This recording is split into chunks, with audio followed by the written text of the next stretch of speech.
We start off where we left Loki in Endgame, conveniently not being noticed by the guards and teleporting away with the Tesseract. Loki crashes into a CGI Gobi Desert, but why? Surely the Tesseract listens to the person using it to teleport wherever they please, consistent with Thanos in Infinity War and Thor at the end of Avengers. The only outlier being Red Skull, but we can imply that the stone was too powerful for a mere human to hold, thus being taken slave by the Mind Stone on Vormir. So, if Loki was able to use the Tesseract, why would he want to go to the Gobi Desert of all places? Yes, I recognize this is a nitpick, but I just want us to go into the mind of Loki for a second. I have one of the most useful, powerful tools in the universe. I can go wherever I please, and right now I'm trapped. I would go back to my home on Jotunheim or go back to my boss that sent me to Earth in the first place. Thanos. Tell him the mission failed.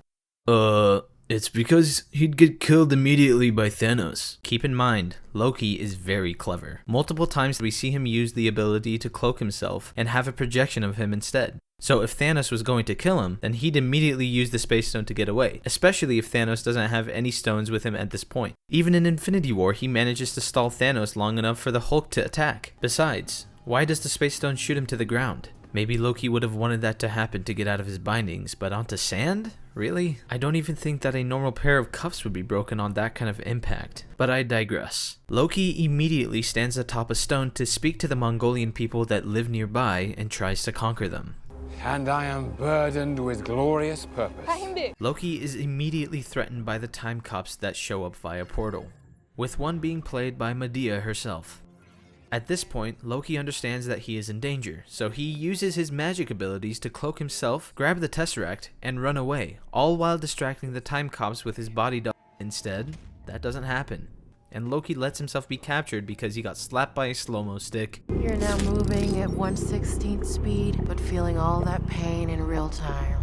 Who are you talking to? Does this get you off, lady? Weird kink. But who am I to kink shame someone who's speaking just to give blatant exposition to the audience? The TVA capture him and reset the timeline using a purple goo machine of sorts and portal back to the TVA. Oh, where'd your comrades go, Medea? Were they just left in that timeline to be reset? How can they be reset if they don't belong in that place? Did they just die? We're then given a few scenes where Loki is being prepped by the TVA for his trial. One of which is a scene that asks Loki to sign a sheet of paper that agrees that this stack of papers is everything he has ever said. First off, that stack of papers should be way higher considering Loki's like 1500 years old. Secondly, everyone knows you never sign anything you don't understand. Just never. Another scene is where Loki is asked to step through a metal detector-like machine to ensure that he's not a robot.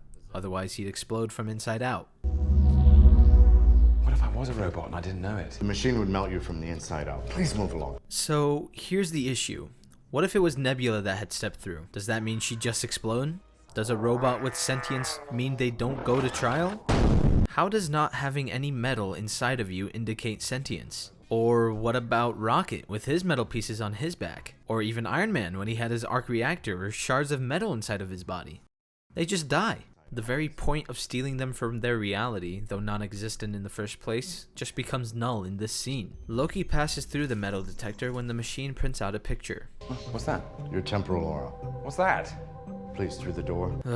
This is the kind of show we're watching. Things just are, and any questions we have will likely go unanswered. This is called lampshading, ladies and gentlemen. It's quite annoying. We then enter a DMV-style queue area where Loki and one other person are. The other person refuses to take a ticket as instructed by the TVA officer. Keep this in mind as it'll come back later. Loki reasons with the guard saying that there's only 2 of them in the room, to which the officer sternly commands, "Take a ticket."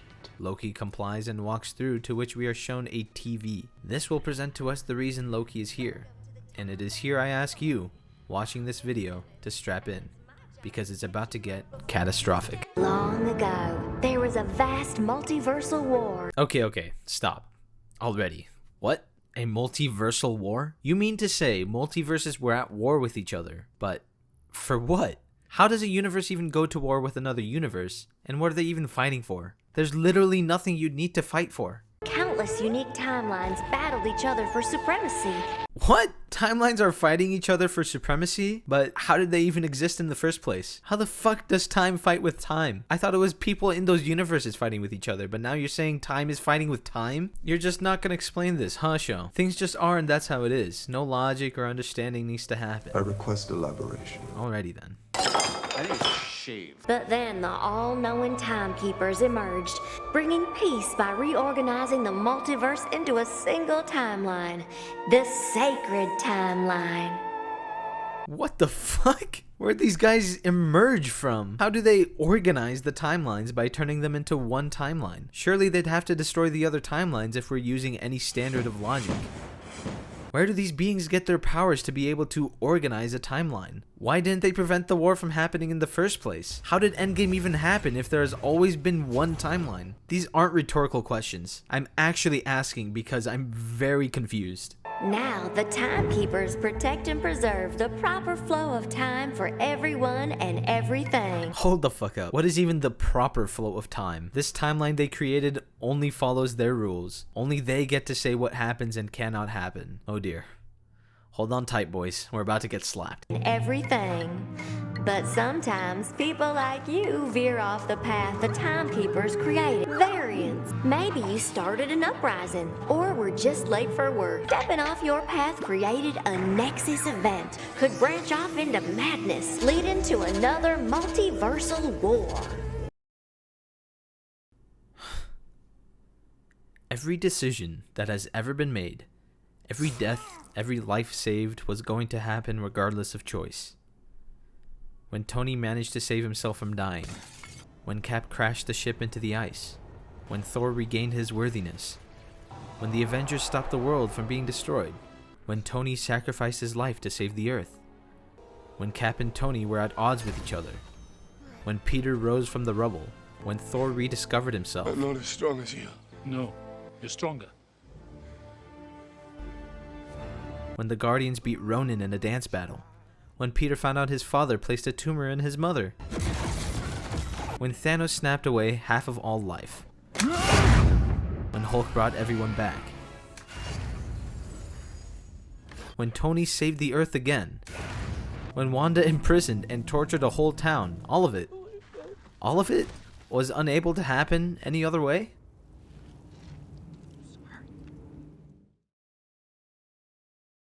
Hell, it doesn't even have to be the meaningful moments. It could be something as little as punching in to work a little late. Then they're gonna get kidnapped, erased, reset, and fucking melted. If the Grand Master didn't melt people, he'd have been melted. If Dormammu didn't bargain with Doctor Strange, he'd have been melted. If Ego didn't inseminate a shit ton of the universe with his eternal seed, he'd have been melted. If Tony didn't give the Mandarin his address, if Falcon didn't say do better, if Hawkeye sacrificed himself, if Hulk didn't dab, if Captain Marvel didn't beat up the Dawn, if Shuri didn't say what are those, if Thor didn't become fat, if Hulk had his redemption fight with Thanos, if one Jew had escaped Auschwitz, if Genghis Khan didn't spread his seedling, I shall remain a virgin. all of them would have been melted. And if in the next Spider-Man movie we happen to get the Amazing Spider-Man and Raimi Spider-Man from their respective universes, then that means if Peter's landlord fixed the damn door, he'd have been melted. If Electro's tooth gap wasn't fixed, he'd have been melted. If Peter didn't do his street dance, if Doc Ock used his tentacle blade,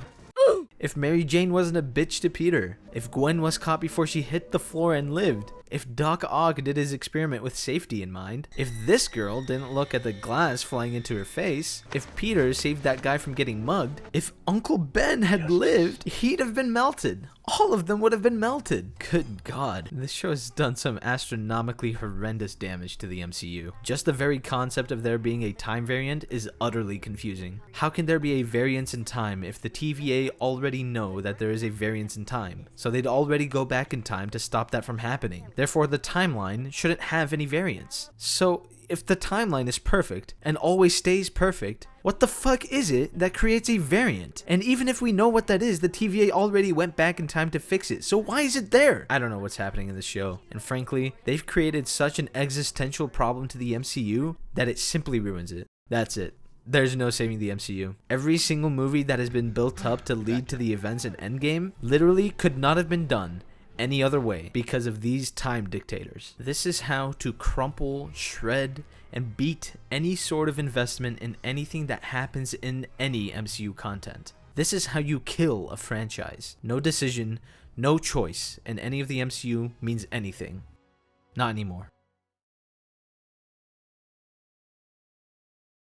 The Timekeepers created the TVA and all its incredible workers. Why are the TVA humans? Why aren't they incredibly smart and have the best understanding of the universe, same as the beings who created them? How come they make them so retarded to the point where they make the joke, After all, got you like a fish, Casey. What's a fish? if you have unlimited resources, can create an unlimited amount of TVA members and technology, why isn't the timeline tight? Why do these things happen without being prevented immediately? Why aren't the TVA tweaking every little thing to ensure that the timeline cannot create any Nexus Points or minimize the chances of it from happening? Why aren't they immediately resetting variants so that the timeline is back in order instead of kidnapping them? Hell, you remember these timeline reset machines that sent out a purple goo to reset the timeline?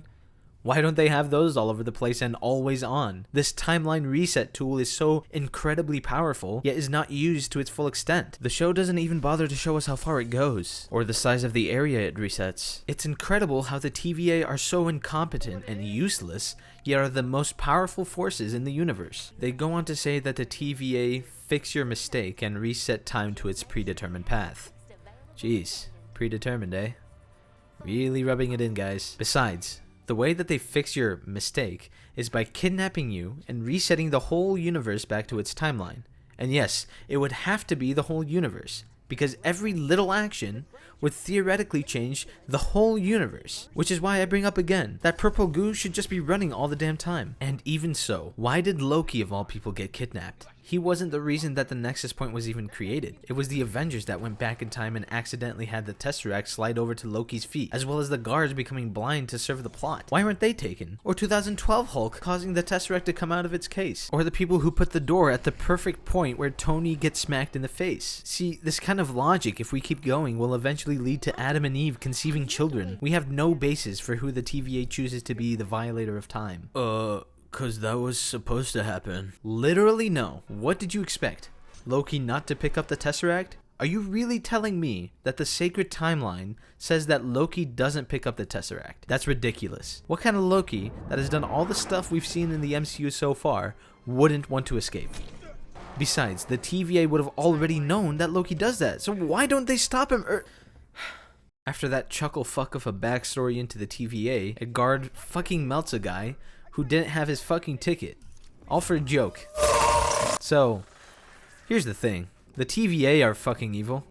Yeah, they're literally time fascists. It's incredible how significantly little morale and humanity they have. We're then introduced to a TVA detective played by Owen Wilson at a crime scene where someone killed the time cops in a cathedral by getting the jump on them.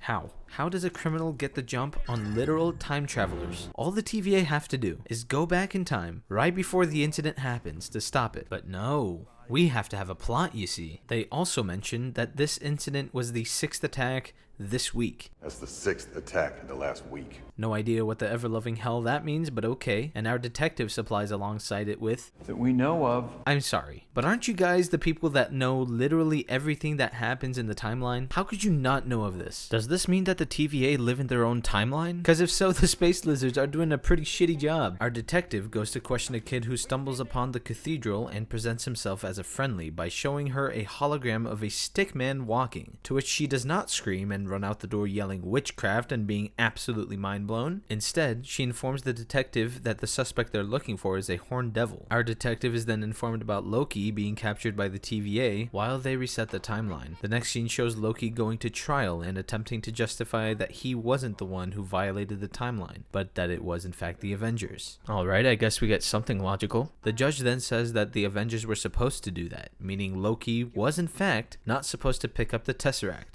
Just ridiculous. Loki then tries to use his magic to try and escape, but is unable to conjure up anything. Something he should have already known by trying to use magic as soon as he stepped into the portal. Something the real Loki would have done. The TVA judge then tells him that magic does not work in the TVA, then goes on to not explain why or how and simply lampshade us. Something they love doing in this episode. They go on to sentence Loki to be reset, which assuming is what that purple goo does. So why even waste time by kidnapping him in the first place and just purple goo him at the time of the violation?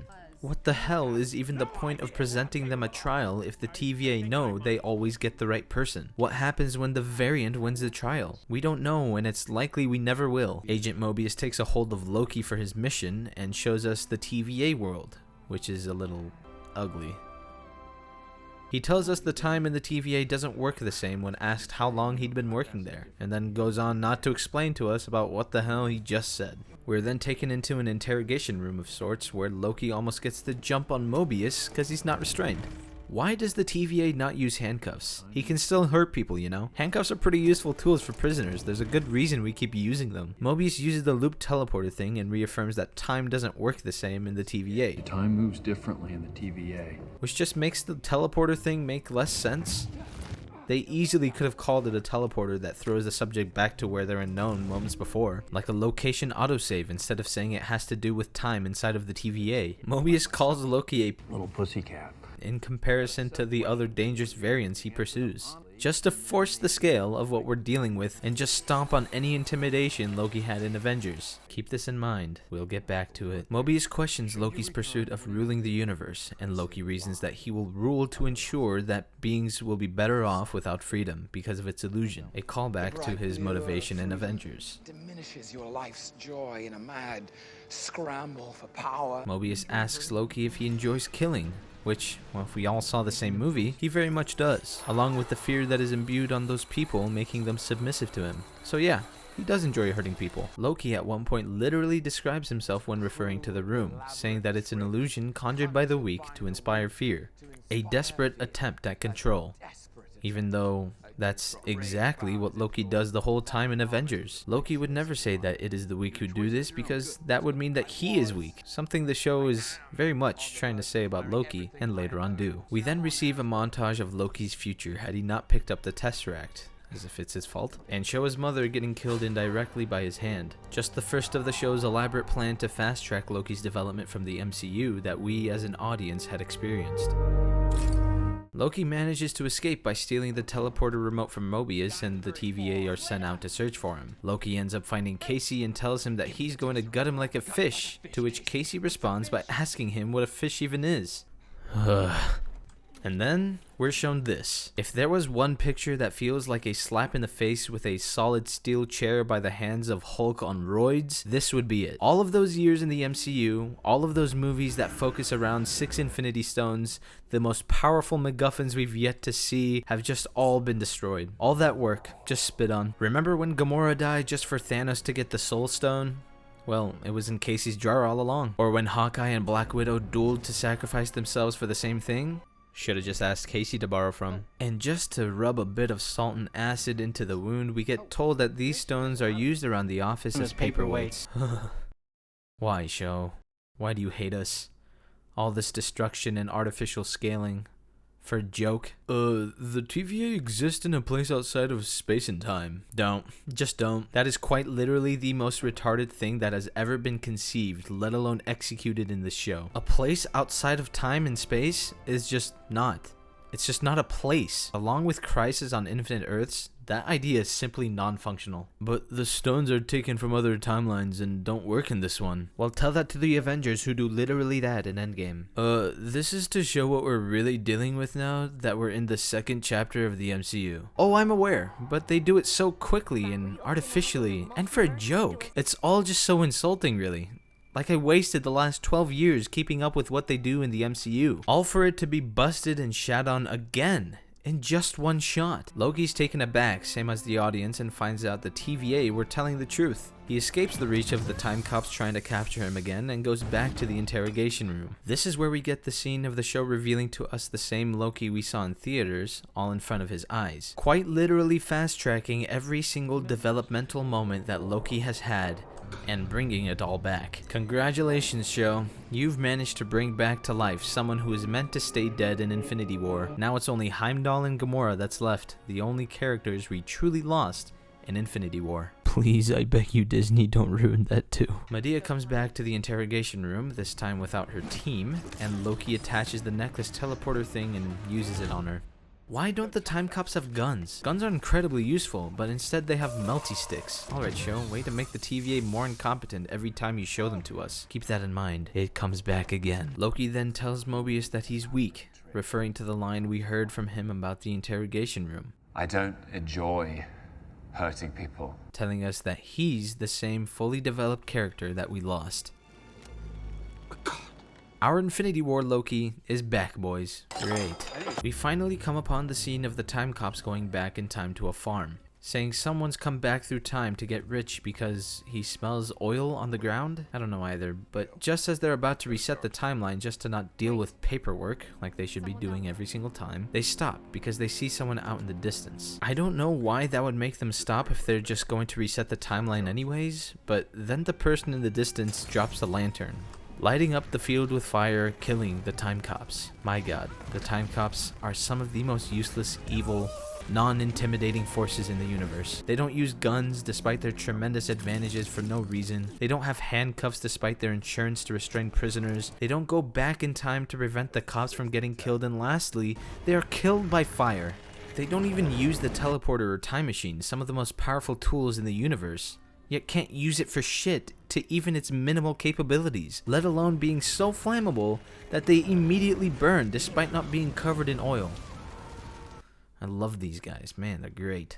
The episode finally ends with the cloaked person, probably Loki, grabbing the purple goo machine and standing amongst the fire, not getting burned like those idiotic time cops.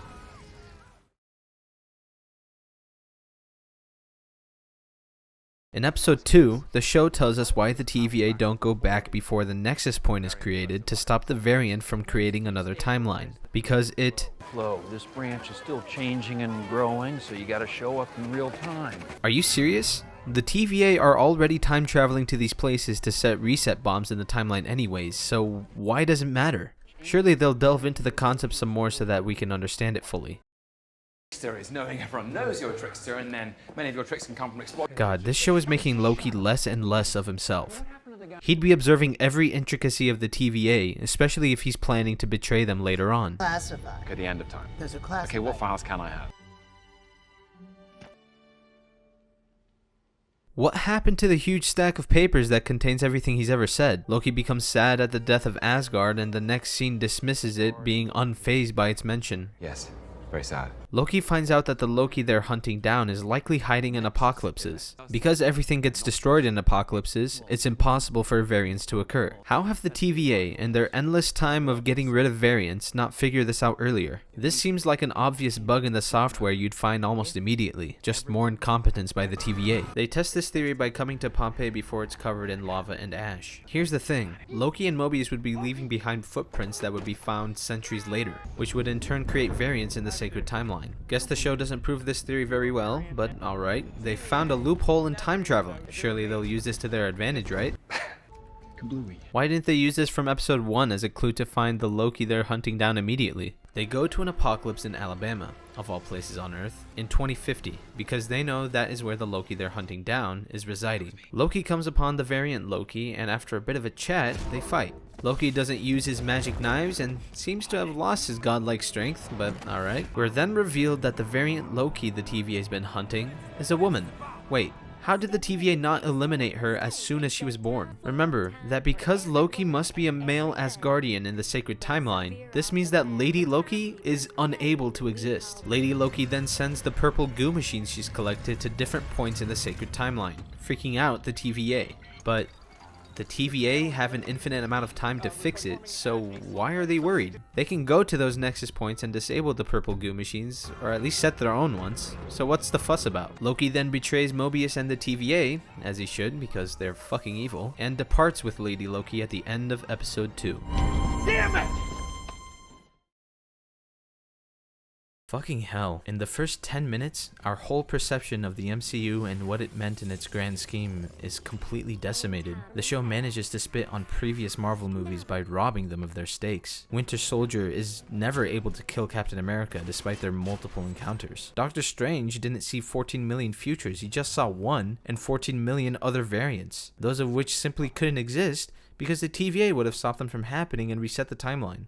It's extremely confusing and a piss poor way to have time travel with the way they go about the sacred timeline. Literally no choice made in that universe is made by choice. In episode 2, they make a terrible excuse for why they can't prevent Nexus Points from being created, yet create a loophole where they can do just that. The TVA have the ability to go to the Roxcart store in 2050 an infinite number of times without creating a variant, but they don't do it because their brains are made of sludge. What's a fish? You know, I thought it may have been the Eternals that kills the MCU with this line. Throughout the years, we have never interfered. It's really sad to see the MCU die in such an incredible bonfire. It was already dying after Infinity War with Endgame, WandaVision, Falcon and the Winter Soldier, but this, Loki, to my surprise is the way the MCU dies. The only possible way they could redeem the MCU is by playing the "it was all a dream" card. The MCU is a corpse now. A rotting zombie still held up, limping by the limbs that haven't quite given up yet. Does this mean the MCU will never have a good movie again? No. But it means that the MCU as we have known it to be, a franchise with a small handful of good movies that redeem and uplift the bad, somehow still holding up investment that I had in its writing, is burnt to ashes, gone with the wind.